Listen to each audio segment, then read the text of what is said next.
Imagine you are planning a picnic. You look at the weather forecast, travel distance, and food arrangements before you even step out. So, these assumptions you make about weather, traffic, or costs are your premises. The same concept applies in business planning. In management, planning premises are the assumptions, background facts, or forecasts that form the foundation for planning. They give direction, reduce uncertainty, and help managers prepare for future possibilities. So now let's discuss these types of planning premises in detail. Main types of planning premises are internal planning premises and external planning premises. Second is controllable, semi-controllable, and non-controllable premises. Third type is tangible and intangible planning premises. And fourth one is verifiable and non-verifiable premises. Let's discuss first one, internal and external premises. Internal premises. These are factors within the control of organization. They arise from internal conditions, policies, and resources of the company. They can be modified or influenced by management decisions. Organizational structure, production capacity, and human resource strength. Company policies, capital availability are the examples of internal and external planning premises. For instance, if a company decides to expand production, it must consider its internal premises like the skill of employees, machinery conditions, and financial resources. These factors can be controlled or improved through internal actions. Next is external planning premises. These are factors outside the organization's control. External planning premises means uncontrollable planning premises. They are related to the external environment in which the business operates. Managers cannot directly change them but must plan according to them. For example of planning, external planning premises are economic conditions like the inflation, interest rates, political stability, technological developments, social and cultural trends, and legal environment. A business cannot control government policies or changes in customer taste, but it must plan considering these external premises. For example, an automobile company must plan for emission norms and electric vehicle trends. Next type is controllable, semi-controllable, and non-controllable premises. Let's discuss controllable premises first. These are premises which managers or management can directly influence or control. Managers can alter or manage these conditions as per their requirements. For example, company policies, pricing, employee training, marketing strategies are the example of controllable planning premises. If a firm assumes that it will increase sales through a discount strategy, it is a controllable premises because the firm controls the decision.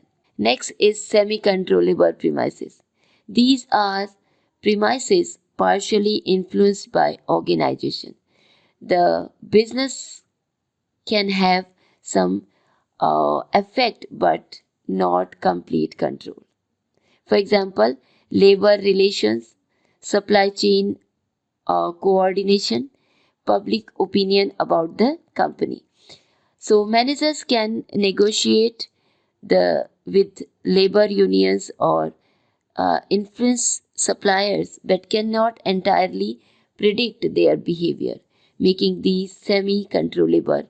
What are non-controllable premises? These premises are completely beyond managerial control. The organization must plan in response to these factors.